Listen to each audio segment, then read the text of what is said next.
Break के बाद एक बार फिर से आप सभी का स्वागत है गुड लक टिप्स में। दोस्तों, आज हम बात कर रहे हैं वास्तु के अनुसार प्रवेश द्वार किस दिशा में होना शुभ है।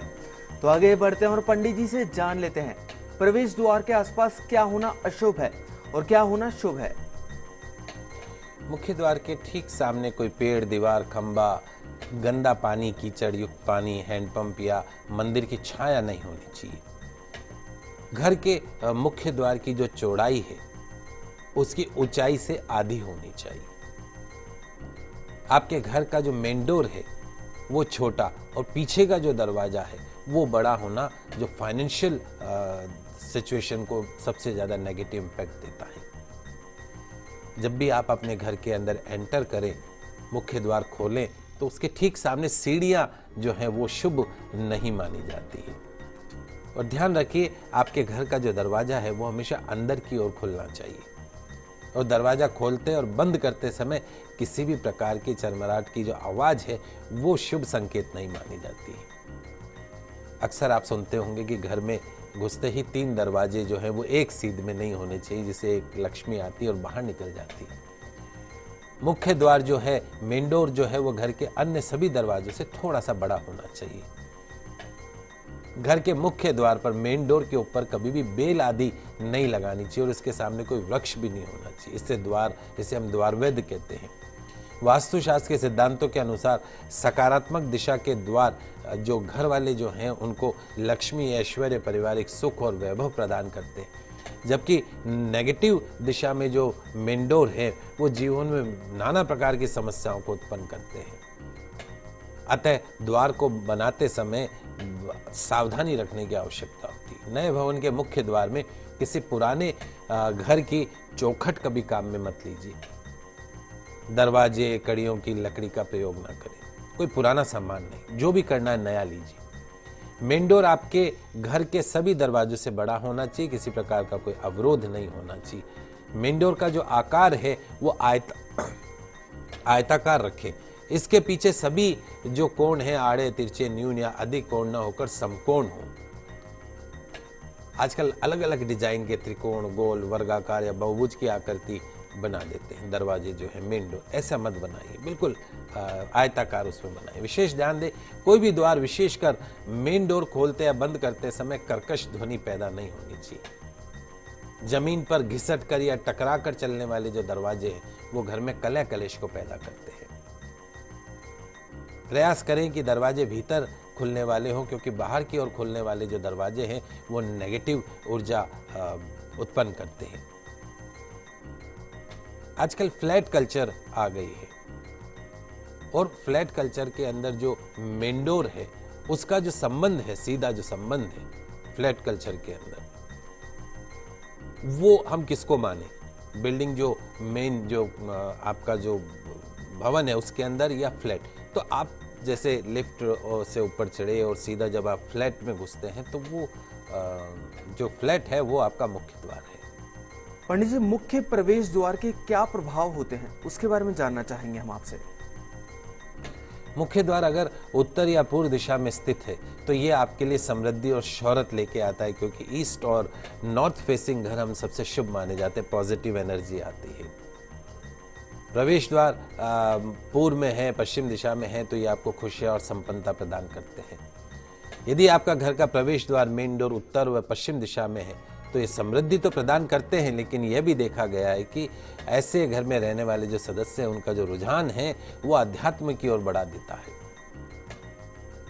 यदि आपके घर का मुख्य द्वार पूर्व दिशा में है तो बहुमुखी विकास और समृद्धि प्रदान करता है। वास्तु कहता है कि आपके घर का जो मेन जो डोर है वो केवल पश्चिम दिशा में है तो व्यापार में लाभ तो देता है, मगर वो लाभ अस्थायी होता है।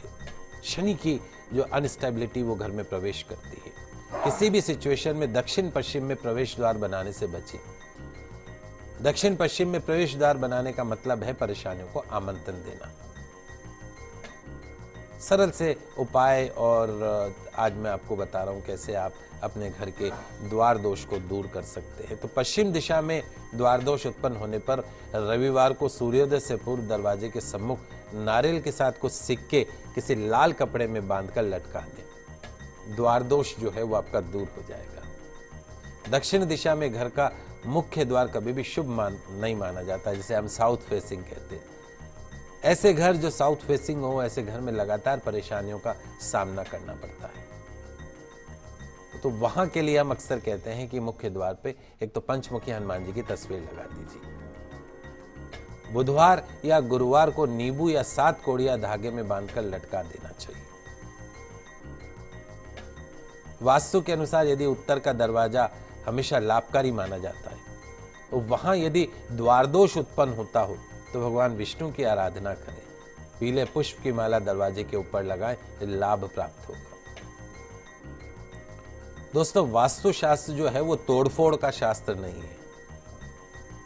पहले से कोई प्रवेश द्वार बना है तो उसको वास्तु सम्मत बनाने के लिए या उससे जुड़े नेगेटिव इंपैक्ट को कम करने के लिए वास्तु में अनेक उपायों की व्यवस्था की गई है। वास्तु यंत्र, रत्न, वैदिक वास्तु पूजा द्वारा भी हम इन दोषों से मुक्त हो सकते हैं। द्वार के ठीक सामने आशीर्वाद मुद्रा में हनुमान जी की मूर्ति अथवा तस्वीर लगाने से दक्षिण दिशा की ओर मुख्य द्वार का वास्तु दोष दूर होता है। मुख्य द्वार के ऊपर पंच धातु का पिरामिड लगाने से भी वास्तु दोष दूर होता है। मुख्य द्वार में वास्तु दोष होने पर घर के द्वार पर घंटियों की झालर लगाएं, जिससे घर में नेगेटिव एनर्जी जो है वो प्रवेश नहीं कर पाए। यदि आपके घर में तुलसी जी का पौधा है तो संध्या काल में नित्य उनके सामने घी का दीपक अवश्य जलाएं, तो वास्तु दोषों का नाश होता है। और हमेशा कहते हैं कि तुलसी जी तो घर में होनी ही चाहिए, वो आपके घर में नेगेटिव एनर्जी को खत्म करती है। तो दोस्तों, आखिर में कुछ सरल से उपाय भी जान लेते हैं। चलिए पंडित जी से। घर के आसपास यदि हरी दूब उगाई गई हो तो प्रतिदिन गणेश जी भगवान की प्रतिमा पर थोड़ी दूब चढ़ाने से वास्तु दोष दूर होता है। सुख शांति के लिए घर का जो आपका नॉर्थ भाग है, उत्तरी जो भाग है, वहां पर धातु से बने कछुए की प्रतिमा रखें। इससे घर में नेगेटिव एनर्जी जो है वो नहीं प्रवेश करेगी। आपका जो मेन डोर है वहां पर एक क्रिस्टल बॉल अवश्य लटकाएं। मेन डोर के ऊपर लाल रंग का फीता भी बांध सकते हैं, रिबन जिसको बोलते हैं।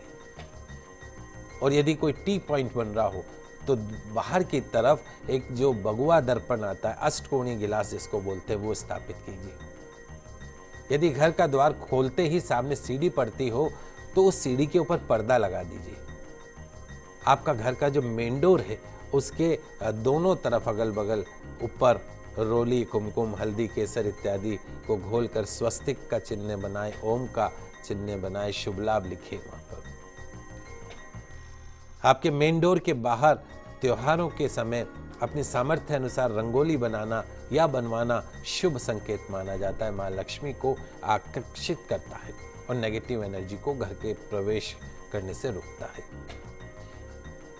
यदि वास्तु के अनुसार आपका घर का मुख्य द्वार नहीं है तो द्वार पर आप तीर, मोर पंख भी स्थापित कर सकते हैं। 3 होने चाहिए। गणपति भगवान का चित्र या छोटी प्रतिमा स्थापित करनी चाहिए, जिसे हम द्वार गणपति कहते हैं। एक मंत्र भी मैं आपको बताता हूँ, ओम द्वारपालाय नमः जाग्रह स्थापय स्वाहा। इस मंत्र का जाप करने से भी दोष दूर होता है। और यदि घर में तुलसी है और केले का पौधा है तो मुख्य द्वार के एक तरफ तुलसी रखिए और एक तरफ केले का पौधा रखिए। आपको जीवन में कभी भी उस मकान के अंदर नेगेटिव एनर्जी का सामना नहीं करना पड़ेगा। माँ लक्ष्मी और भगवान विष्णु आपके द्वारपाल बन चुके हैं। तो आप बताइए कि कैसे आपके जीवन में नकारात्मकता प्रवेश कर सकती है। तो दर्शकों, हम उम्मीद करते हैं कि हमारे कार्यक्रम आपको जरूर पसंद आया होगा। पंडित जी, हमारे स्टूडियो में आने के लिए, दर्शकों की समस्याओं का समाधान करने के लिए आपका बहुत बहुत शुक्रिया। आशा है आप सभी दर्शक आज मेरे बताए गए इन टिप्स का फायदा उठाएंगे। आप सभी का आज का दिन मंगलमय हो, शुभ हो। जय श्री कृष्णा, जय माता की, जय श्री हरि। तो अगर आप भी अपनी किसी भी समस्या का समाधान चाहते हैं पंडित जी से, तो आप भी हमें कॉल कर सकते हैं। आप हमें ईमेल भी कर सकते हैं। हमारा ईमेल आईडी है goodlucktips@firstindianews.com। आपसे फिर मिलेंगे, तब तक के लिए दीजिए हमें इजाजत। खुश रहिए, अपना ख्याल रखिए। नमस्कार।